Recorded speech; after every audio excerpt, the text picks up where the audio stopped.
My reflection in the fitting room mirror appeared almost unrecognizable. At 67, I had long since abandoned any pretense of dressing to impress. For decades, I'd chosen sturdy pants and loose blouses, garments meant for long hours on my feet, for endless customers and piles of laundry. Comfort and practicality had always won out over style, yet here I stood today, wrapped in a dark blue sheath dress, its fabric smooth and almost cool against my skin, pinned at the shoulder with a delicate silver brooch whose price tag alone could have paid for 6 months' worth of my usual wardrobe. "It suits you wonderfully, Mrs. Thorndyke," the sales assistant said, stepping back to admire her handiwork. She was a young woman with warm brown eyes and the unhurried confidence of someone accustomed to customers' indecisions. She'd slipped the dress on me herself, expertly adjusting the seams and pleats. "The color brings out your eyes, and this cut flatters your figure perfectly." I nodded, unused to compliments, or to dresses that hugged my waist and skimmed my hips. Yet today I wanted to believe every flattering word. Today I was preparing for my only son's wedding.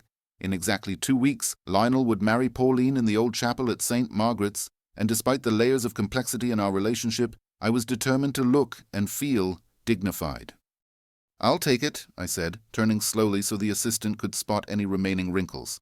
My voice sounded higher than usual, as if even my tone had shifted under the weight of this moment. She rang up the purchase, neatly folding the dress into a crisp, box-lined bag. Outside, the mid-morning sun gleamed on Wilmington Street, where traffic hummed and pedestrians bustled, hurrying from cafe to shop to office. It occurred to me that in all my 67 years, I had never once left this town. Wilmington had been my cradle and my anchor. I'd opened my first laundromat on the corner of 5th and Main, watched it expand into a small chain of 2 more, buried my husband in the cemetery just up the road, and raised Lionel in the very same house where he now prepared to start a new life of his own. One more final ceremony, I thought, and then perhaps it would be time for me to close the laundromats, sell the house, and move on, though to where I could not yet imagine. My days of routine and familiar streets may finally be drawing to a close. "Thank you, dear," I said to the assistant, surprising myself by using the scraped-together warmth I might have once reserved for a daughter-in-law. I tucked the bag under my arm and stepped out of the dressing stall. She smiled one last time. "You look radiant. Your son will be proud to see you." I managed a small smile in return, though inside I felt a swirl of nerves. Lionel and I had never been close. Our conversations had always danced around polite topics, how business was going, the weather, that sort of thing. He was my pride and my joy, yet also a constant reminder of everything I had sacrificed. Long hours at the laundromat, late nights worrying over bills, the quiet dinners I missed while he waited for me to come home. I was determined that, at this wedding at least, I would stand beside him not as the weary shopkeeper, but as a mother who had done her best. Once outside, I paused to smooth the skirt of the dress under the bag. A gentle breeze carried the scent of spring blossoms from the town green. I inhaled deeply, savoring the fragrance, lilacs, daffodils, perhaps a touch of jasmine, reminders of renewal and new beginnings. The little bell over the shop door jingled behind me as I stepped into the sunshine. I picked my way along the sidewalk, drawing curious glances from passers-by. Most women my age would not be seen in such an ensemble, but I found that I did not mind the attention. For the first time in years, I felt as though I too had a place in life's celebrations, not merely as an observer, but as someone who deserved to shine. Reaching my car, I tucked the bag onto the passenger seat and settled into the driver's chair.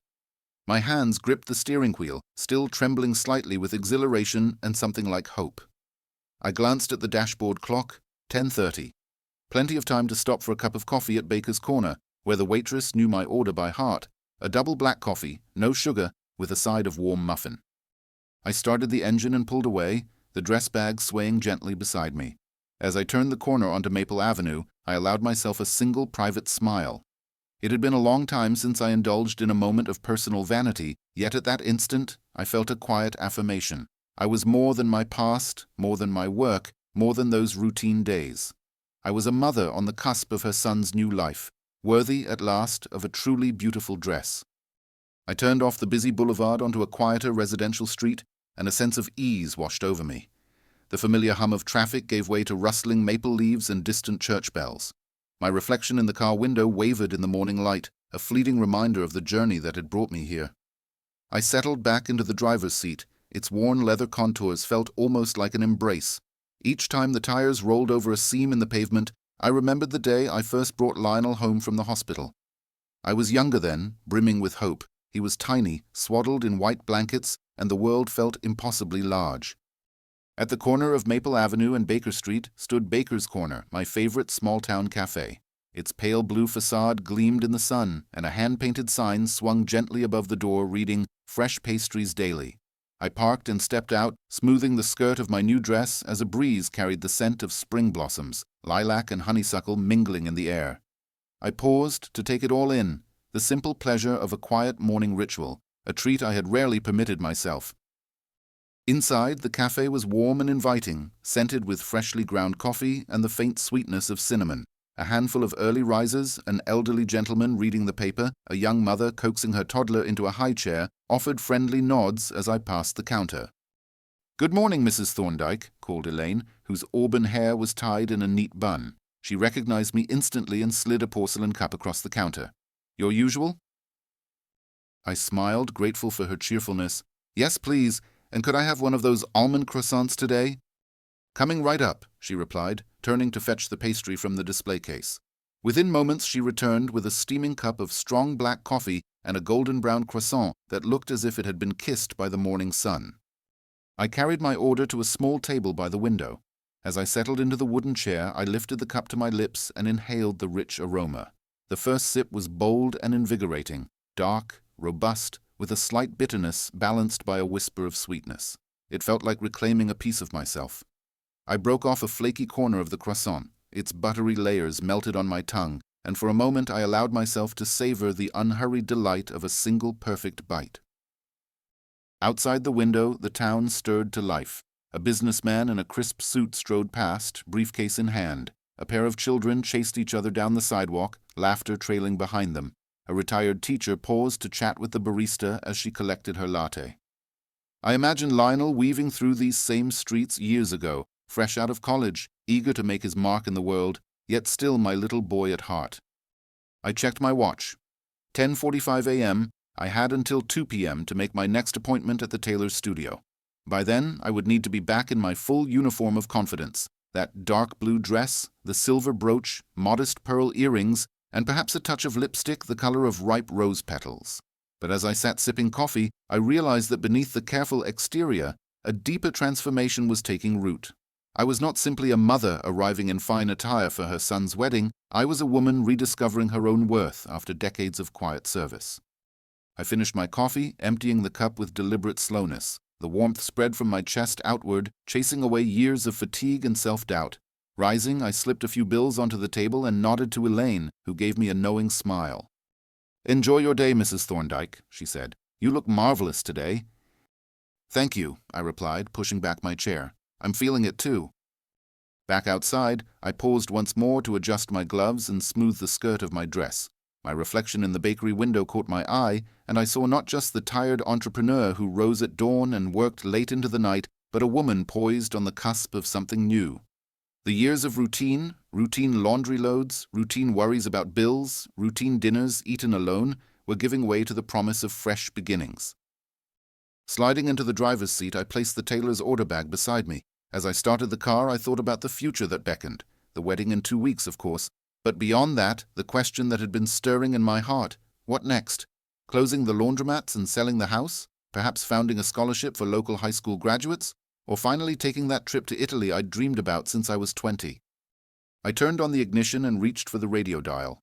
A familiar piano melody filled the car, one Lionel and I had played countless times at home. I tapped the steering wheel in time with the music, closing my eyes for a moment and letting the notes carry me forward. When I opened them again, the road ahead seemed bright and wide, ready to lead me wherever I chose to go.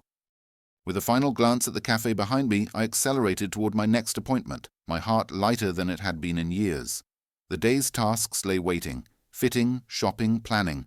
But more important than any of them was this newfound conviction.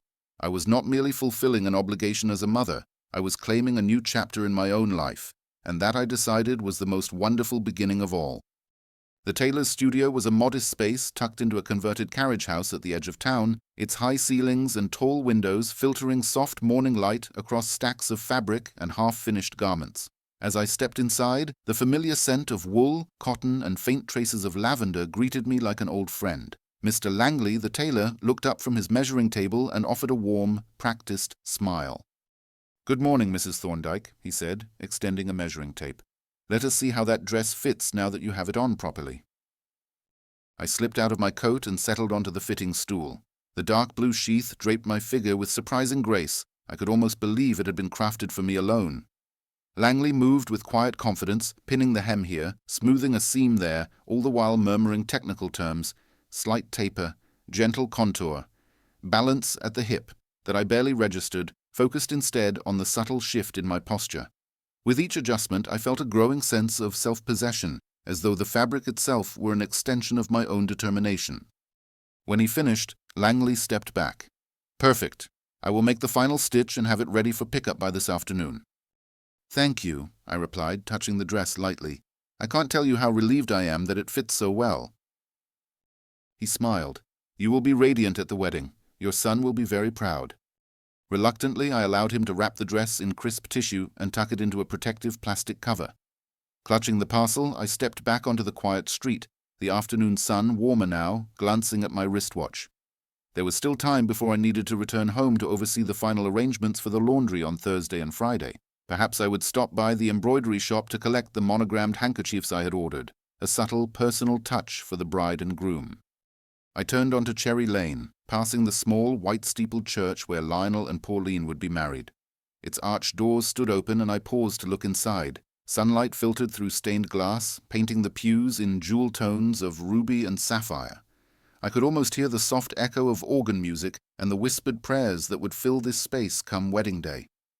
A lone bench beneath a flowering dogwood tree beckoned, and I sat there for a few moments, letting the weight of what was to come settle gently around me. Thoughts of Lionel as a boy surfaced, his first attempts at tying his shoelaces, the scraped knee he got while learning to ride his bicycle in that same churchyard, the triumphant smile he flashed when he finally mastered the front axle. Memories of Pauline crept in too, her bright laugh when she and Lionel bumped into me in the laundromat one day, her shy apology as she helped me fold a heavy load of linens for a wedding reception. In that moment, I saw their union as something more than a ceremony. It was a bridge between my past sacrifices and the hope of a new generation's happiness. Deciding it was time to move on, I rose and continued down Cherry Lane toward Marigold Street.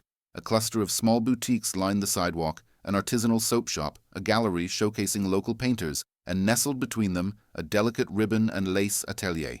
The sign read, "Embellishments by Etta," and I stepped inside, greeted by rows of colorful ribbons, embroidered appliques, and shelves of glass jars filled with tiny pearls and sequins. Etta herself emerged from a back room, her silver-streaked hair tied back with a pale ribbon matching her soft green silk blouse. "Mrs. Thorndyke, so happy to see you. Your handkerchiefs are ready." She handed me a set of 8 exquisitely folded white handkerchiefs, each monogrammed with L and P entwined, beneath a tiny floral motif. I ran a finger over the delicate embroidery, marveling at the precision. "They're perfect," I said, imagining the expression on Pauline's face when she received one during the ceremony. Etta beamed. "Your son and his bride will carry a piece of your care with them." Clutching the handkerchiefs, I thanked her and glanced at the time once more, nearly noon. Back home, I needed to finalize the seating chart, confirm the flower order, and make sure the big machine at the laundromat was serviced before the holiday rush. Responsibilities tugged at me, but beneath them lay a quiet current of anticipation. Each errand, each carefully chosen detail felt like another stitch strengthening the fabric of a future I longed to embrace. As I retraced my steps toward Wilmington Street, I felt the spring breeze lift my spirits. At 67, my life had been one of steady routine, wash, dry, fold, repeat, but today held a different rhythm, the beat of celebration and transformation. The packages I carried, dress, handkerchiefs, small tokens of readiness, were more than errands completed. They were the converse of all the loads I had folded over the years, a folding in of possibility and hope. By the time I reached my car, I felt almost lightheaded with exhilaration. The joy that filled me wasn't the frivolous delight of indulgence, but a deeper awareness that life, even after decades, could surprise with renewed purpose. Securing my purchases in the passenger seat, I settled into the driver's seat once more. Ahead lay more to do. Laundry business to manage, errands to run, preparations to finalize, but also the promise of seeing Lionel walk down that church aisle, of witnessing Pauline's smile, and of standing beside my son, not just as the laundromat owner, but as a woman reborn in the springtime of her life. And so, with an inward exhale that carried both relief and resolve, I started the engine and steered toward home, ready for the chapters yet to unfold. The late afternoon sun slanted through the tall windows of Thorndyke and Sons laundromat, casting long golden beams across rows of humming washers and dryers. I stepped inside, brushing past the familiar scent of soap and steam. The air seemed to wrap around me like an old quilt, bringing back memories of my first morning here more than 40 years ago. Half a dozen shiny machines delivered on a flatbed truck, and me, 23 and determined, polishing their chrome exteriors until they gleamed. Today, however, I walked with a different purpose. I cradled the fitted dress in its protective cover against my side and carried the embroidered handkerchiefs in a small box. The polished floor tiles reflected my reflection, a woman poised between past and future, mother and matron, business owner and hopeful retiree. "Mrs. Thorndyke," called Maria, my most trusted attendant, as she folded a stack of crisp linens. Her dark braid was streaked with a hint of silver at the temples, and her apron pockets bulged with clothespins and pens. "Everything ready for tomorrow's staff meeting?" I smiled, setting down my parcels on the folding table. "Yes, I wanted to discuss scheduling for next week. We'll have extra loads before the wedding weekend, and I need everyone at peak efficiency Thursday through Saturday." Maria nodded, her sensible face unreadable. She'd been with me 20 years, through business expansions and economic downturns, through my husband's illness and his passing. After a moment's hesitation, she said quietly, "I heard you might be closing one location after the wedding." I paused, smoothing the folds of my dress beneath its cover. "I'm considering it. With 3 shops, it's been a strain handling them all. But after Lionel's big day, when the last guest leaves and the linens are returned, it may be time to scale back and let someone else take over one branch." Her eyes met mine. "We'll miss you, but I understand. You deserve a rest." A sudden tightening in my chest made me swallow hard. "Thank you, Maria. That means a great deal to me." She returned to her folding, but I could sense her concern. I turned and climbed the narrow stairs to the office loft above the main floor. From here, I could survey the entire room. 4 rows of gleaming machines, coin changers clinking with quarters, and the small waiting area where regulars greeted one another over the chirp of dryers. The rhythm of this place had matched my own heartbeat for decades. Yet today, something in me fluttered with anticipation. I placed the dress and box of handkerchiefs on my desk, behind which hung an old framed photograph, my late husband George and me on opening day, both smiling shyly, pride in our eyes. I reached out and touched the glass. "George," I whispered, "tonight I'll sleep in that dress and tomorrow we'll decide what comes next." The late afternoon quiet was broken by a low beep from the front. A customer dropped off a bag of laundry at the counter, dust-covered sweaters and stained pillowcases. I took the bag, weighed it, and rang up the fee on the register. The man, an elderly war veteran I'd learned to call Mr. Capaldi, gave me a nod as he left. He didn't know about the wedding or the dress. To him, this was simply life's routine. I handed him the ticket and watched him shuffle away. Then I glanced back at the dress resting on my desk alongside the stack of invoices. 2 worlds existed here, the unending motion of washers and dryers, and the stillness of lace and silk waiting for a celebration.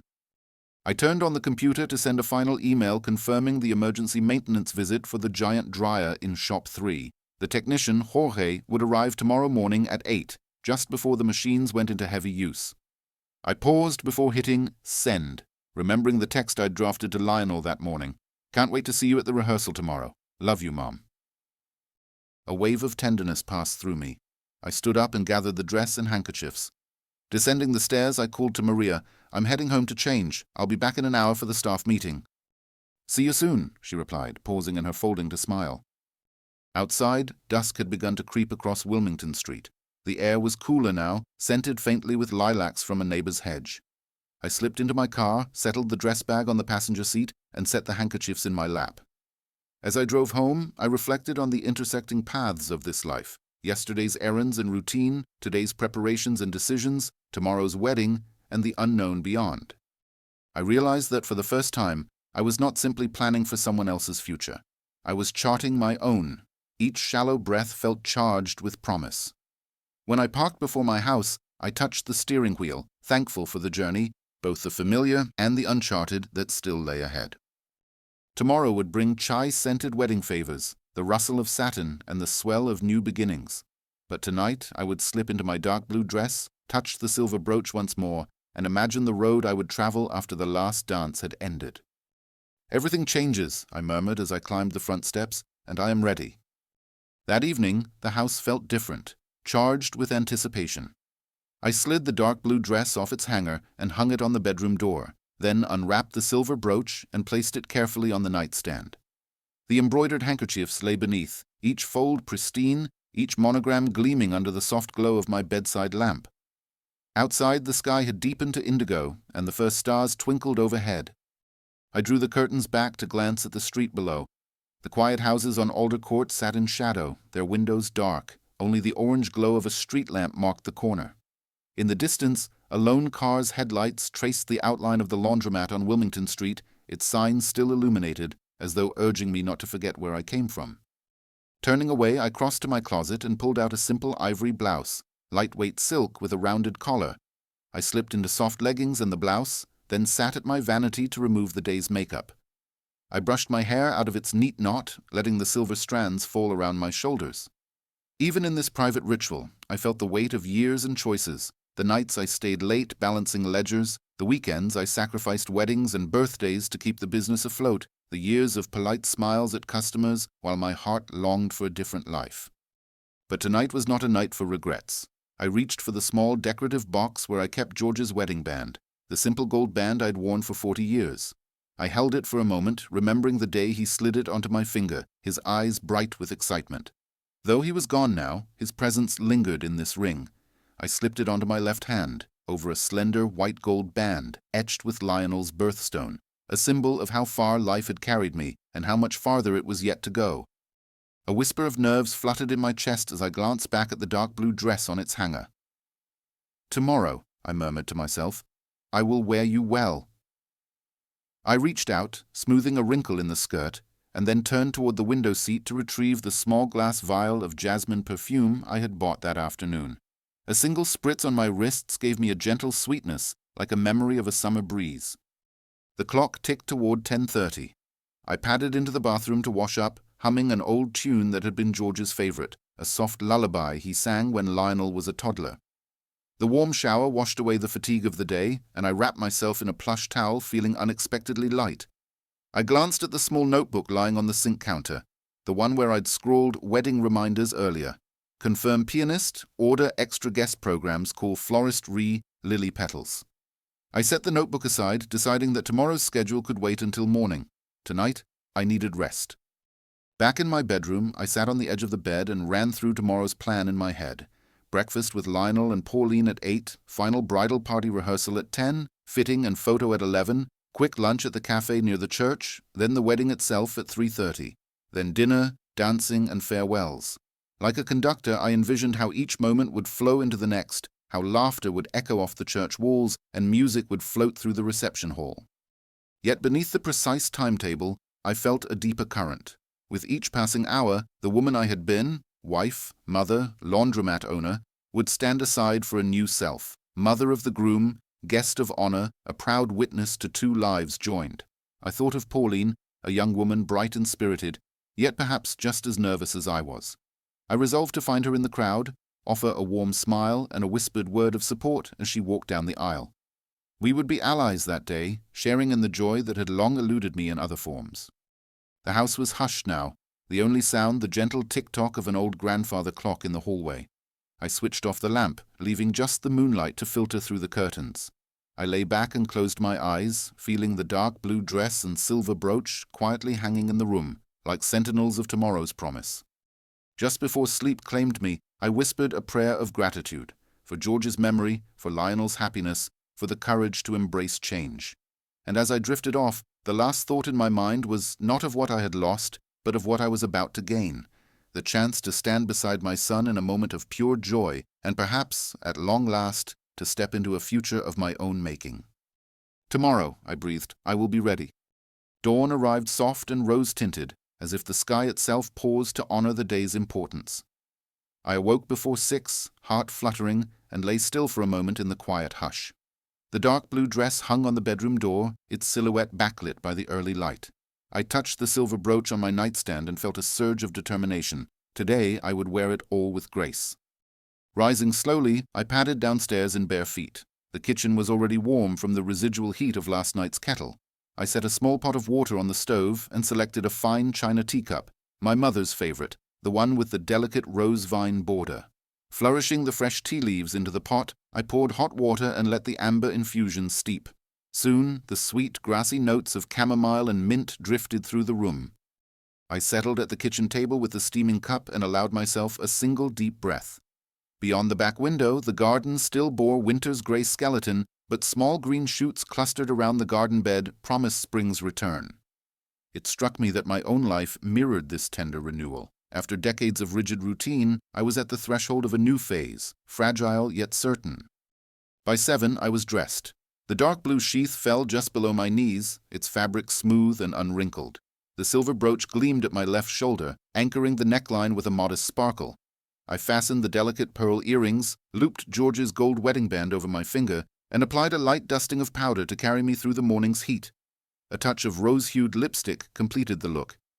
I poured the remainder of the tea into a to-go cup and carried it to the front porch. Lionel's car, a dark sedan he had borrowed for the day, was waiting at the end of the driveway. He must have arrived early for the rehearsal. Beneath the porch awning, I glanced at my reflection in the window glass and offered a small nod of approval. "Ready," I whispered to myself.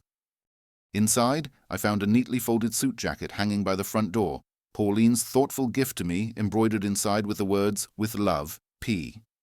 I slipped into it, surprised by the warmth of the fabric and the comforting weight on my shoulders. In my purse I carried the small box of handkerchiefs, a photograph of my husband to place in the bouquet, and the folded seating chart for the reception. At precisely 8 o'clock, I stepped into the driveway. Lionel emerged from the house, dressed in a charcoal suit, crisp white shirt and navy tie. He saw me and paused, his expression softening. "Mom," he said, eyes reflecting both pride and a hint of disbelief, "you look beautiful." My throat tightened. "Thank you, dear. You look very handsome yourself." He hugged me briefly, just a gentle touch of the shoulders, but it felt like a bridge closing the distance between us. We climbed into the car, and I settled into the passenger seat, feeling the cool leather beneath me. The ride to St. Margaret's Church took only a few minutes, but the air in the car felt charged with unspoken feeling. Lionel navigated the narrow roads with care, as if protecting both of us from the world beyond this fragile bubble. When we pulled up in front of the small stone church, its arched doorway framed by climbing ivy and early morning light, I realized that from this moment on, nothing would ever be quite the same. Inside, the pews had been arranged for the rehearsal, rows of polished oak benches facing the altar, where the organist tested her notes. Bridesmaids and groomsmen milled about in soft pastel dresses and matching suits, practicing the slow, measured steps down the aisle. Pauline stood at the front next to the officiant, adjusting her veil with delicate fingers. She turned at the sound of my car door and offered me a radiant smile that shone brighter than any morning sun. "Mrs. Thorndyke," she greeted, stepping forward to envelop me in a warm embrace. "I'm so glad you're here." "My dear Pauline," I whispered, brushing back a stray lock of her hair. "You look like an angel." She flushed, smoothing her gown. "This wouldn't feel real without you."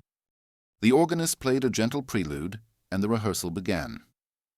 Lionel and I followed the steps we'd practiced. He stood at the altar, I took my place in the front pew, the processional music swelled, and the bridal party walked down the aisle in perfect formation. My heart pounded, not from missteps, but from the sheer gravity of witnessing my son exchange vows, even in this dress rehearsal.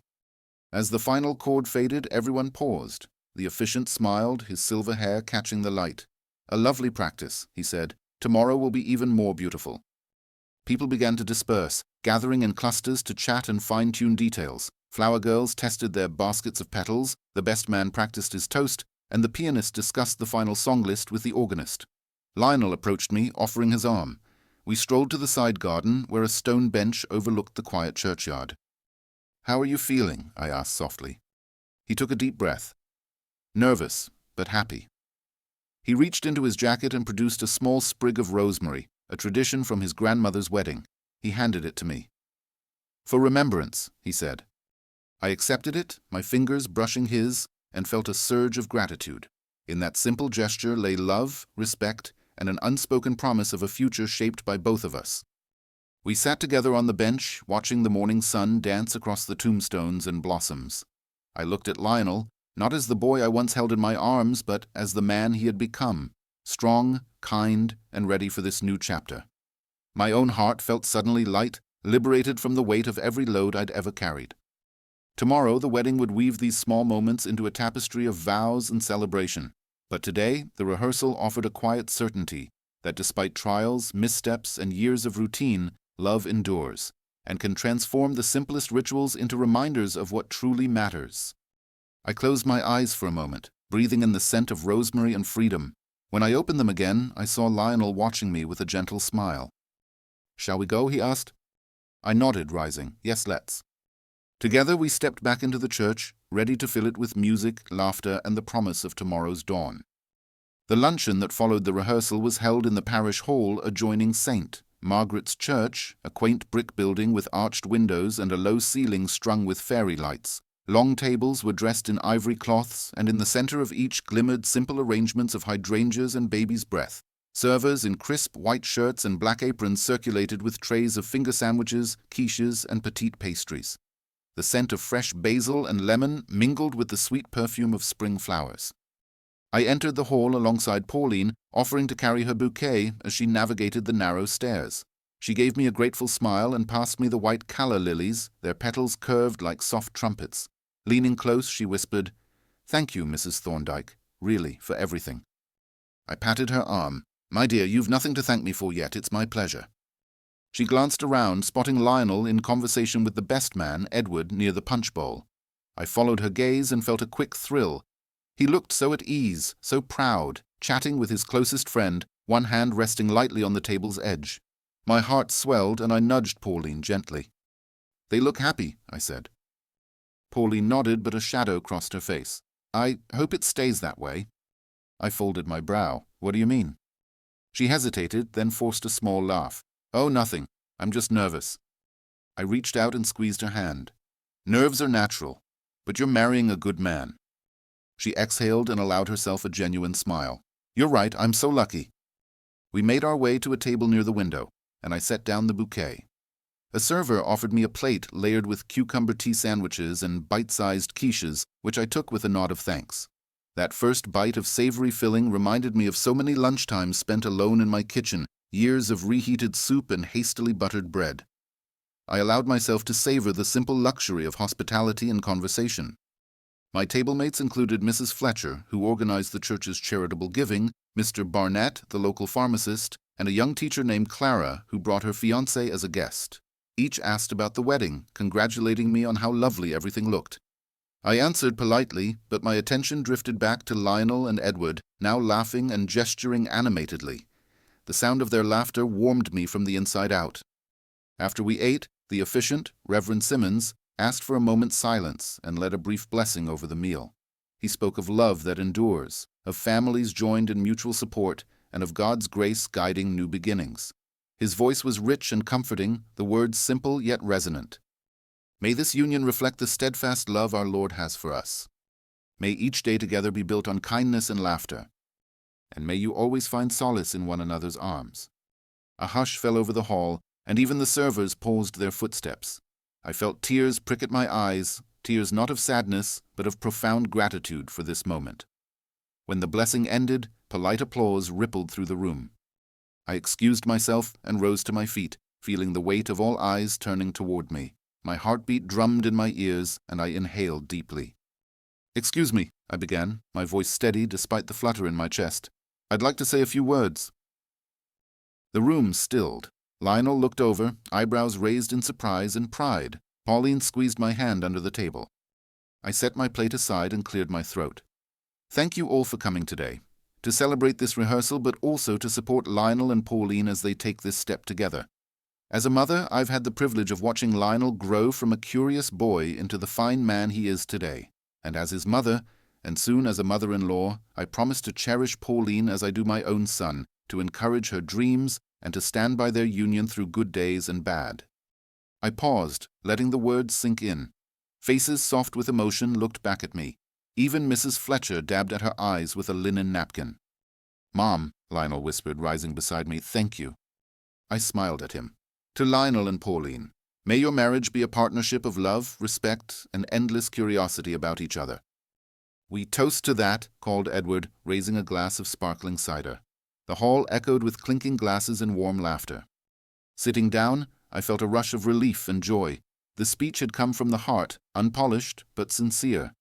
I caught Pauline's eye, her lips quivered with a smile of gratitude, and knew she understood the depth of what I'd meant. After the toast, conversation resumed in lighter tones, and I lingered at the table, enjoying sandwiches and fruit-topped tartlets. Eventually, Lionel found me and took my hand. "Mom, will you sit with us?" he asked. "I want you by my side." I stood and joined their table, one place reserved, marked with a tiny placecard bearing my name in flowing script. Pauline waved me into the seat, and I settled beside them, savoring the sense of belonging and connection. The hall buzzed with happy chatter until the luncheon closed. As I rose to leave, I touched both Lionel's and Pauline's hands, offering a final embrace. Outside, the sun had climbed higher, promising warmth and a bright day ahead. Back in my car, I reflected on the moment, the speech, the laughter, the blessing.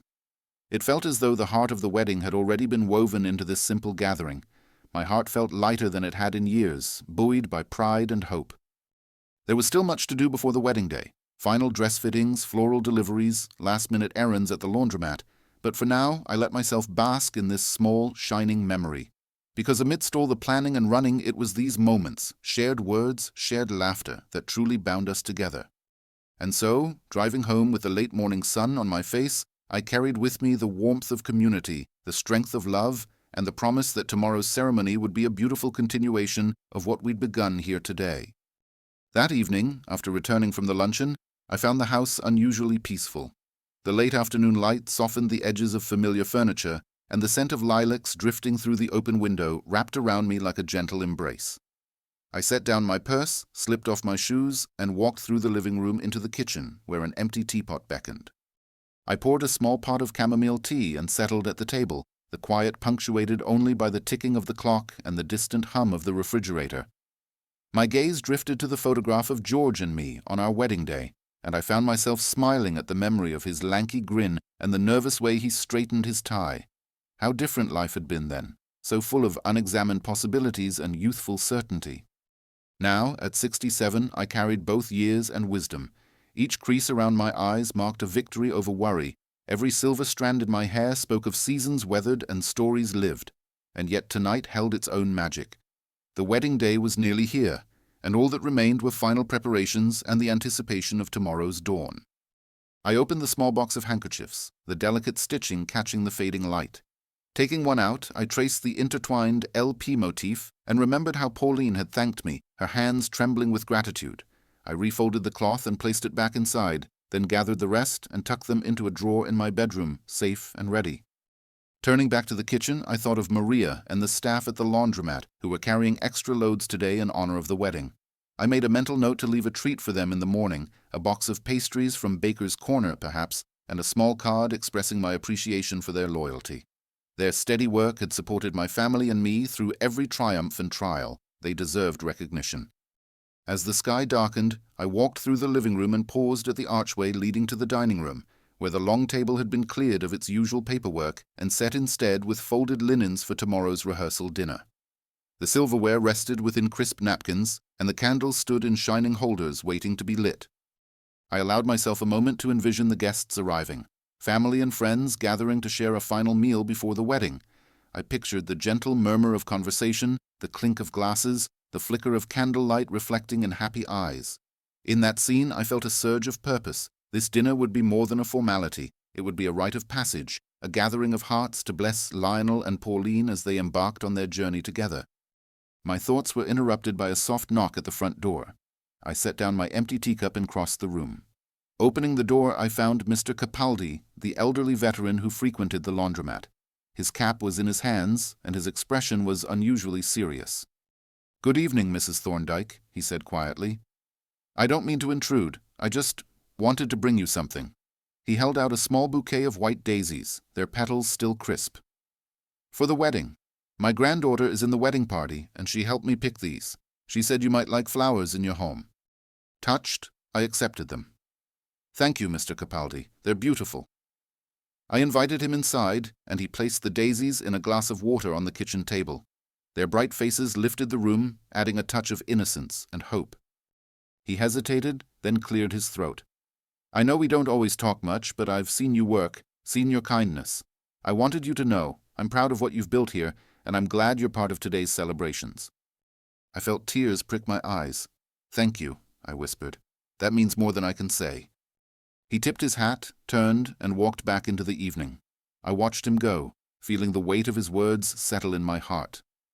Community, I realized, was the quiet backbone of a life well lived, friends and neighbors whose small acts of kindness created a tapestry stronger than any fabric. Returning to the dining room, I lit the candles one by one. Their warm glow filled the space, casting dancing shadows on the walls. The daisies on the kitchen table caught the candlelight too, their petals glowing softly. It felt like a promise of joy, a living blessing for tomorrow. I took one last look around before heading upstairs. My footsteps echoed on the hardwood floor as I climbed the stairs 2 at a time. In the hall, I paused at the bedroom door, heart fluttering at the sight of the dark blue dress and silver brooch waiting for me. Climbing into bed, I closed my eyes and whispered a prayer of gratitude, for family, for friends, for the chance to witness love's renewal in my son's marriage. Tomorrow the world would spin with music and laughter, vows and dancing, but tonight, in the hush between day and night, I felt the gentle pulse of life beneath my skin, reminding me that every ending was also a beginning.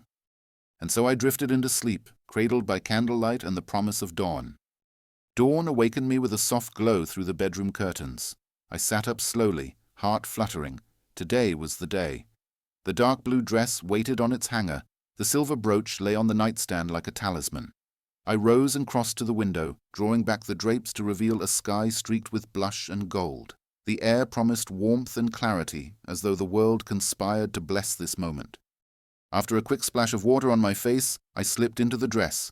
Its fabric skimmed my form just so, and when I pinned the brooch at my shoulder, a small shiver of confidence ran through me.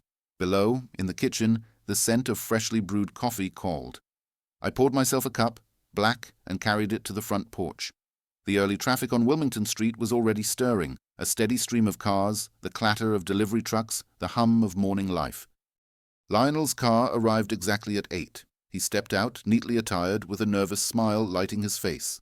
In his hand he carried a small box wrapped in ivory paper and tied with a navy ribbon. "Mom," he said, extending the gift, "for you." I accepted the box, curious. Inside lay a slim pendant, an opal set in silver, caught in a delicate filigree frame. A A tiny card read, "To the woman who taught me grace under pressure. Love, L. Tears sprang to my eyes. Oh, Lionel, it's beautiful. I clasped the chain around my neck, the opal settling at my collarbone like a heartbeat. Thank you. He nodded, brushing a stray lock of hair from his forehead. Shall we? We drove to St. Margaret's in companionable silence, the opal catching morning light with every bump in the road. Arriving at the church, I handed the gift box to Pauline, who awaited us on the front steps in her bridal gown, white lace and tulle that shimmered like spun sugar. "It's for you," I said, offering it to her. "A little something to remember today by." Her eyes glistened as she accepted the present, a pair of pearl drop earrings, each set with a tiny opal to match mine. "I love them," she whispered. "I'll wear them always." Inside, the organist played a gentle prelude. Rows of white-covered chairs lined the aisle, each decorated with a sprig of rosemary and a silk ribbon. Family and close friends filled the first few rows, my sister Margaret looking proud in lavender, Lionel's godparents seated with soft smiles, and old friends from church, their faces alight with expectation. The officiant stepped forward, his voice calm. "Dearly beloved, we gather today to witness and bless the union of Lionel and Pauline." His words flowed like a blessing, carrying us into the heart of the ceremony. Lionel stood tall at the altar, Pauline glowing as she joined him, and I took my seat in the front row, heart thrumming. As Pauline's father gave her away, and she walked down the aisle to the soft notes of the organ, tears brimmed in my eyes. Each step she took was a promise, to love, to honor, to cherish. When she reached Lionel, he took her hand, and their smiles met in that moment of meeting, making the world still. Vows were exchanged, simple, profound promises spoken in hushed tones, sealing their commitment. Rings slid onto fingers, gleaming like tiny crowns of faith. When the officiant pronounced them husband and wife, The hall erupted into gentle applause and joyful laughter. I rose, clapping until my hands tingled. Lionel turned, catching my gaze, and mouthed, "Thank you." My chest warmed with pride. In that instant I felt every sacrifice and every tender moment converge into a single stream of love. After the ceremony we gathered for photographs in the sunlit courtyard.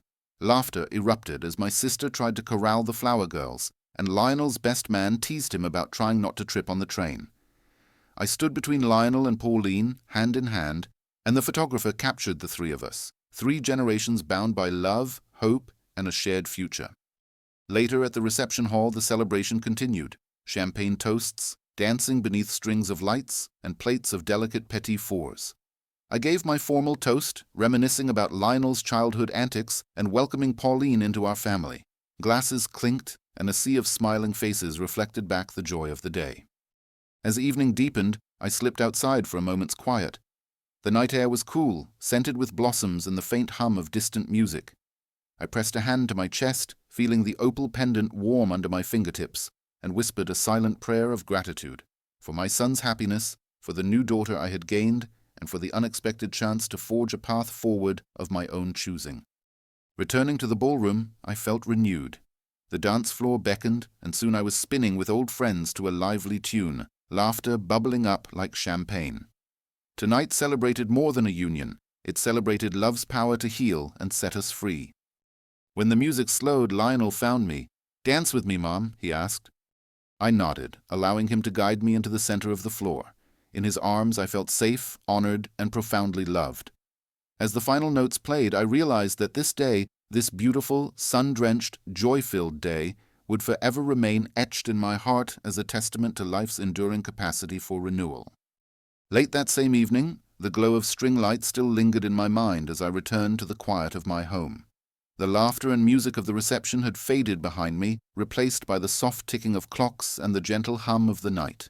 I hung my gown and suit in the guest room. Lionel and Pauline would stay with me tonight, and carried my own dress upstairs, where its dark blue fabric gleamed faintly in the hallway light. In my bedroom, I laid the dress across the foot of the bed and retrieved the opal pendant from my nightstand. I fastened it around my neck once more, feeling its warmth settle against my skin. Next, I slipped on the pearl opals I had given Pauline, anchoring them behind my lobes. The memory of her smile that afternoon still warmed me. I sank onto the edge of the mattress, drawing a shawl around my shoulders. Outside the window, a few stars shone through ragged clouds. The world felt hushed, as though holding its breath after the day's splendor. In the silence, I reflected on the journey I had taken. The errands and rehearsals, the staff meetings and luncheons, the quiet prayers and community blessings, all woven together in this tapestry of love. Rising, I crossed to my dressing table and opened the small box of keepsakes. There lay George's wedding band, Lionel's baptismal cross, and 2 handkerchiefs, one monogram for Lionel, the other for Pauline. I touched each item gently, recalling the prayers I had whispered into their stitches. The handkerchiefs seemed to hold the very essence of the day, a fabric talisman against forgotten sorrows. A soft knock at the door made me start. I opened it to find Pauline, her eyes still bright with emotion. She held a half-empty glass of water. "Do you mind if I—" she asked, stepping inside. "Of course not," I said, moving aside so she could sit. "Come in." She settled beside me, tucking her gown's train beneath her feet. For a moment we sat in companionable quiet. "Thank you," she said finally, her voice hushed. "For everything today, for helping me find my place, for the earrings, and for standing by me." I smiled and slipped an arm around her shoulders. "You're family now, dear, and your happiness means the world to me." She leaned into me, exhaling softly. I never thought I could feel so at home. Tears gathered in her eyes. "I'm proud of you," I murmured, brushing them away with my thumb. We sat together in that peaceful moment, 2 generations bound by love's gentle vow. Then Pauline rose, smoothing her gown. "I should let you rest," she said. "Thank you, Mom." I walked her to the door and watched her glide down the hall. Her silhouette faded under the stairwell light, and I closed the door gently behind me.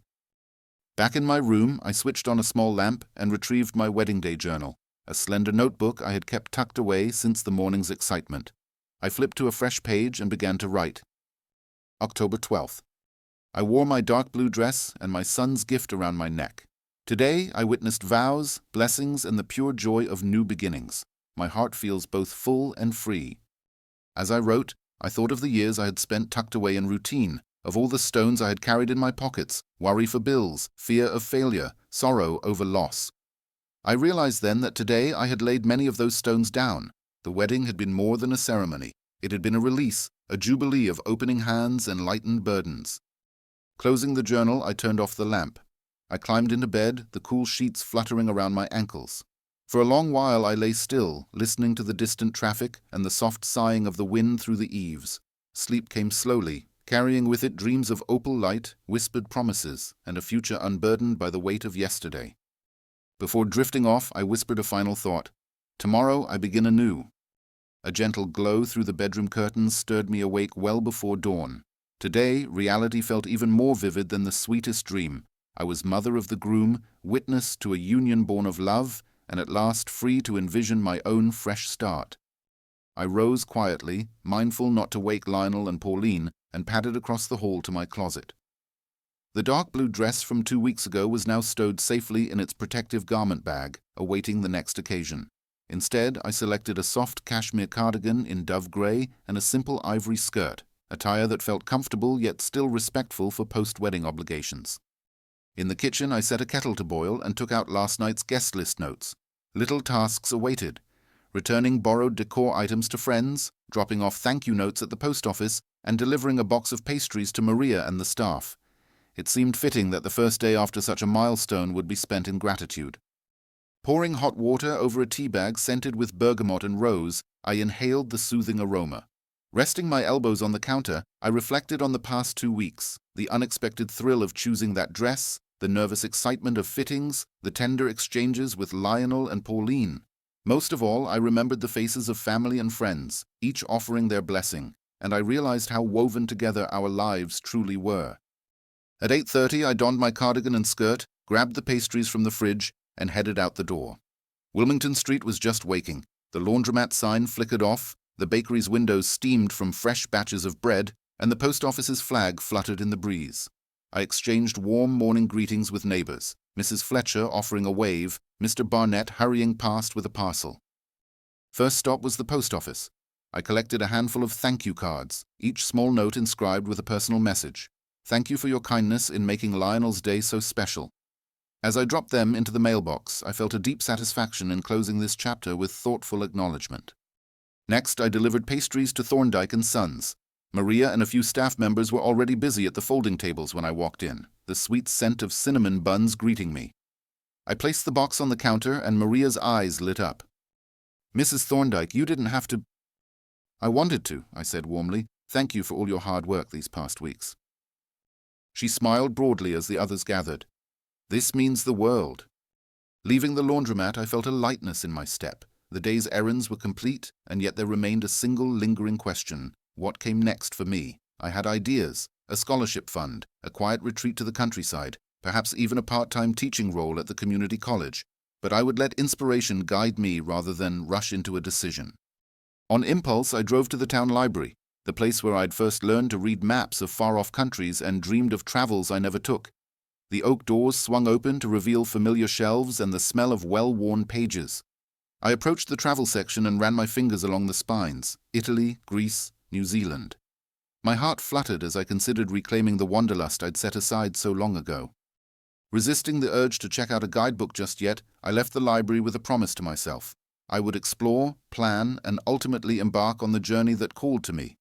For now, though, the sun was climbing, and errands awaited at home. Flower arrangements to return, final bills to pay, and the simple joy of a quiet afternoon with my family still under my roof. Returning home, I paused on the porch to breathe in the late morning air. The lilac bushes swayed gently, their flowers fragrant and alive.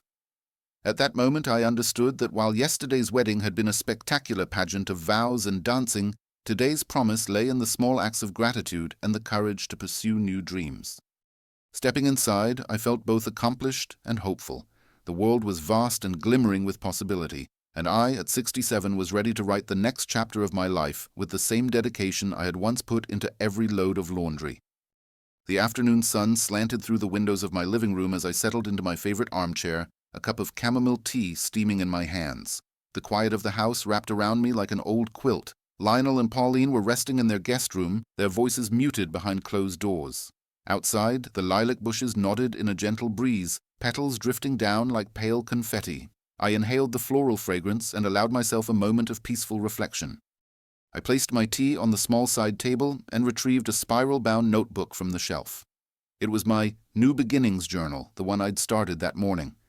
I flipped back through the entries, notes of gratitude for family and friends, lists of potential adventures, the small triumphs of finishing errands.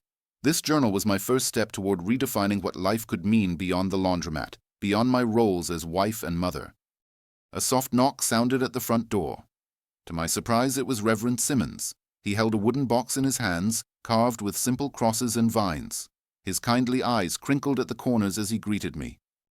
"Good afternoon, Mrs. Thorndyke," he said, stepping inside. "I hope I'm not intruding." "Not at all," I replied, standing to welcome him. "Please come in." He followed me to the living room and placed the box on the coffee table with care. "I was at the reception this morning," he began, settling into the sofa. "I've watched your family and this community with admiration. I wanted to give you something that might inspire your next chapter." With that, he opened the box to reveal a collection of small, leather-bound books, 6 volumes of memoirs penned by local parishioners over the past decades. Each book contained personal stories, a farmer's tale of resilience through drought, a teacher's reflections on generations of students, a nurse's account of wartime service. The covers were worn, the pages yellowed, but each memoir glowed with the warmth of lived experience. "These are the heartbeats of our town," Reverend Simmons explained. "People here have wisdom to share. I thought you might find encouragement in reading them, and perhaps consider recording your own journey for future generations." Tears pricked my eyes at his thoughtfulness. "This means so much," I said softly. "I've always been a storyteller, just one who told stories to close instead of on paper. But now, maybe it's time I wrote my own." He smiled. "I believe your story will inspire others, just as you have inspired so many. And when you're ready, you might speak at our next parish gathering. Share what you've learned about faith, perseverance, and renewal." I nodded, feeling a surge of purpose. The idea of contributing to this living archive touched me deeply. "I would be honored," I said. After he left, I opened the volume nearest me and began to read the memoir of Mrs. Henderson, a small business owner who had weathered the Great Depression. Her words of hope in the face of scarcity resonated with my own history of hard work and optimism. As I turned the pages, I underlined passages that echoed my experiences: the strength found in community, the power of small daily acts, the importance of embracing change. By early evening, I had finished the first book. Setting it aside, I reached for my journal. I wrote, "This afternoon, Reverend Simmons gifted me stories of our neighbors, tales of adversity, faith, and rebirth. Their words remind me that every life is a tapestry of challenges and triumphs. Tomorrow, I will begin drafting my own story, to leave behind not just a legacy of clean linens, but a legacy of faith, resilience, and hope." As dusk settled, I carried the box of memoirs to my desk. I lit a small lamp, the soft glow illuminating the titles. Beyond writing, I realized I could create a community writing circle, a space where others might come to share and record their stories. Perhaps we could meet weekly, encouraging one another and weaving together the collective memory of our town. My heart brimmed with possibilities. At 67, I was discovering that life's most meaningful chapters often begin when we dare to turn the page. And so, with pen in hand and conviction in my spirit, I prepared to embark on this new journey, one of words, wisdom, and the enduring power of human connection. Late the next morning, I stepped into the community room of St. Margaret's, a cozy space warmed by honey-toned wood paneling and furnished with sturdy folding chairs. A sign on the door read, "Thorndyke Memoir Circle, 10 a.m., handwritten in looping script." On the long table at the front lay the 6 leather-bound memoirs Reverend Simmons had gifted me, alongside my own spiral notebook and a small assortment of pens. I'd expected 1 or 2 curious neighbors, but as the clock chimed 10, a dozen people had gathered. Maria from the laundromat carrying her youngest daughter, Clara the teacher, the town pharmacist Mr. Barnett, and several others, each clutching their own journals or scrapbooks. Their faces shone with the same spark I felt, an eagerness to share, to be heard, to connect. I welcomed them warmly. "Thank you all for coming," I began, my voice steady despite the flutter in my chest. "When Reverend Simmons gifted me these memoirs, I realized how rich our community's stories are, and how easily they can be lost if we don't record them. Today we start our memoir circle. Each week, anyone who wishes can read a passage from their own life and will offer encouragement and constructive feedback. I paused as their expressions brightened. To begin, I'll read the first entry from my New Beginnings journal, the one I wrote after the wedding. Opening my notebook, I read aloud. Yesterday, I witnessed my son's marriage, felt the promise of renewal, and let go of burdens I'd carried for decades. Today, I start a circle to gather stories, because every life deserves to be remembered and every voice matters. A hush fell as I closed the notebook. Then, Maria stepped forward. She cleared her throat and said, "My name is Maria. I've worked alongside Mrs. Thorndyke for 20 years, folding linens before dawn, greeting customers with a smile. I've never thought much about my own story until now. I want to remember the day my daughter was born and how the laundromat staff pitched in to care for me when I was in the hospital." Her voice trembled slightly, and tears glistened in her eyes.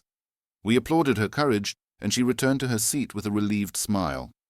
One by one, others shared fragments. A World War II veteran recalled his first victory parade. A retiree described the day she opened her small bakery. A young electrician spoke of learning his trade from his father in the dead of night. Each tale was met with kindness, thoughtful questions, and offers to help each other fill in forgotten details.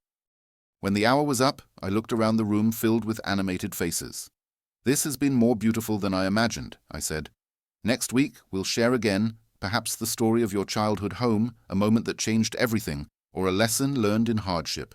Between now and then, I encourage you to jot down memories, gather photographs, and revisit letters." As people gathered their coats and folders, Clara, the teacher, approached. "Mrs. Thorndyke, this circle, it feels like we've built a bridge across generations. Thank you for starting it." I felt tears prick my eyes. "Thank you for coming. I look forward to hearing more of your stories." Walking home afterward, I reflected on the morning's warmth. The memoir circle wasn't just a project, it was a living testament to community, a pact that our lives would be honored and preserved.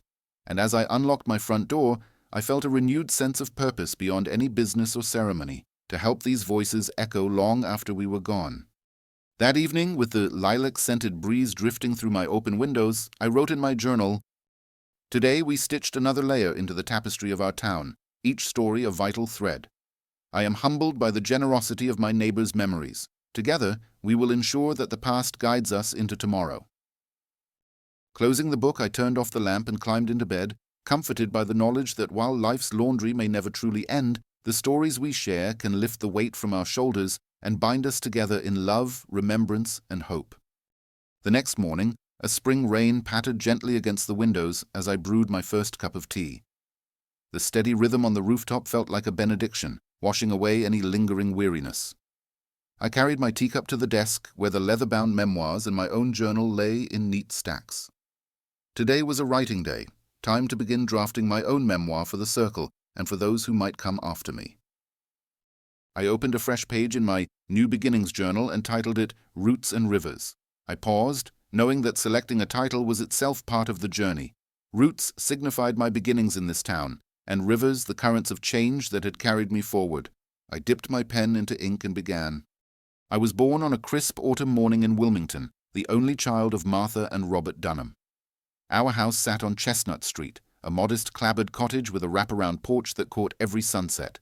My mother tended roses along the railing, and her laughter drifted through open windows like a delicate melody. My hand moved steadily, guided by memory. I described my childhood, learning to sew buttons for my father's uniforms during World War II, reading by lantern light as storms raged outside, the soft hush of snowfall blanketing our yard. I wrote of early heartbreaks, the day my father passed, leaving me bereft of his gentle guidance and the courage it took to step into adulthood alone. Hours slipped by as I recalled the first time I saw the laundromat's gleaming machines, their chrome lids and humming drums like a promise of independence. I wrote of George's arrival, his grin wide as he offered to become my partner both in business and in life, and of the small community we built together, one load of laundry at a time. Each anecdote brought a new rush of emotion: pride in our thriving shop, sorrow at loss, and the quiet moments of joy when Lionel first learned to tie his shoelaces or recited his first poem at school. By midday, the rain had slowed to a drizzle. I leaned back, reading what I'd written. The words felt raw and alive, as though the past had sprung forward to greet me. I underlined passages that might need more detail and scribbled margin notes reminding myself to interview my mother's oldest friend about those early years. Hunger nudged me away from the desk. I closed the journal and made myself a simple lunch of tomato soup and toast. As I ate, I thought of Thursday's plan. A visit to the local historical society to view photographs of early Wilmington, which could enrich my narrative. I also planned to meet Margaret for tea at Baker's Corner. She, as my sister, held pieces of our shared story that I could not access on my own. In the afternoon, I donned a raincoat and umbrella and drove to the Historical Society's archives. The archivist, Mrs. Blake, greeted me with a knowing smile and led me into a room lined with old newspapers, maps, and sepia photographs. I pored over images of Main Street in 1920, storefronts with ornate signage, Model T Fords rattling down the road, crowds gathered for parades. I snapped notes and borrowed copies of photos showing the original laundromat building before George and I remodeled it in the 1980s. Returning home, I spread the photographs next to my journal. The black and white image of the laundromat's first facade called to me. I wrote, "Here stood the seed of my life's work. The day I first saw those machines, a fledgling business dream, was the day I learned that a single vision, wedded to perseverance, could transform a corner of the world." Just as I finished this entry, my phone buzzed. A text from Margaret. "Tea at 3? I have your mother's letters." An hour later we met at the cafe, and she handed me a bundle of yellowed envelopes tied with a ribbon. They were letters exchanged between our mother and grandmother during the war years, filled with hopes, fears, and advice. Reading them, I discovered new layers of family resilience, the sacrifices of fathers overseas, mothers at home, and daughters stepping into roles they never anticipated. That evening, back at my desk, I carefully transcribed excerpts from the letters, weaving them into my own story. On October 14, 1943, Mother wrote to Grandmother, "I found strength in your words today, just as I hope my letters bring you comfort on the front lines. We function as one heart, beating across distance." By the time I closed my journal that night, Roots and Rivers had blossomed into 24 pages of narrative and reflection. I felt a profound connection to the continuum of generations, from my grandmother's courage to my own reinvention, and now to the new community memoirs we were creating together. As darkness settled, I lit a candle beside my journal. Its flame flickered, casting gentle shadows over the pages. I whispered a prayer of gratitude for the past that shaped me, the present that graced me, and the future I could now envision with daring hope. In that quiet moment, I realized that my story, like the town's rivers, would flow onward, carrying memories, lessons, and love to those who would follow. With pen in hand and heart full, I embraced the next step, sharing these words with my memoir circle, knowing that my Roots and Rivers would inspire others to tell their own stories, ensuring that our shared history would never be forgotten. The morning sun filtered through the lace curtains as I prepared for our 15th and final memoir circle gathering. In the living room, I arranged the leather-bound memoirs Reverend Simmons had provided, alongside my completed Roots and Rivers manuscript. On the coffee table, I placed steaming teapots, one with chamomile, another with Earl Grey, and a plate of Baker's Corner scones, still warm. Through the window, the lilac bushes nodded in approval, their fragrant blooms a symbol of endings and new beginnings. At 10 o'clock, neighbors and friends began to arrive, Maria clutching her daughter's scrapbook, Mr. Barnett carrying faded service medals, Clara with pages of poetry, and several others, each bearing the fruits of our weeks together. The room hummed with gentle excitement as everyone settled into folding chairs arranged in a circle. I welcomed the group. "Today is special," I began, voice steady with warmth. "We've shared stories of childhood, hardship, love, and renewal. Today, I'll read the final chapter of my memoir, Roots and Rivers, and then I hope each of you will share a concluding reflection on what this circle has meant to you." I opened my spiral journal and read, "When I began writing, I thought memoir was merely the recounting of events, but I have learned that it is the act of recollection that breathes life into the past, turning solitary memories into shared heritage. My roots gave me strength, the rivers carried me forward. Now, as I stand here, I see not just the path behind me, but the countless paths that others have walked and will walk because we dared to remember." As I closed the journal, a hush settled over the room. Then Maria stood and spoke softly. "This circle taught me that my story matters. I will share my father's struggles so my daughter understands where she comes from." Mr. Barnett followed. "I never spoke of my service before, thinking it too painful. Now I see that my medals are more than metal, They are reminders of courage I once doubted I possessed. One by one, each member offered heartfelt reflections.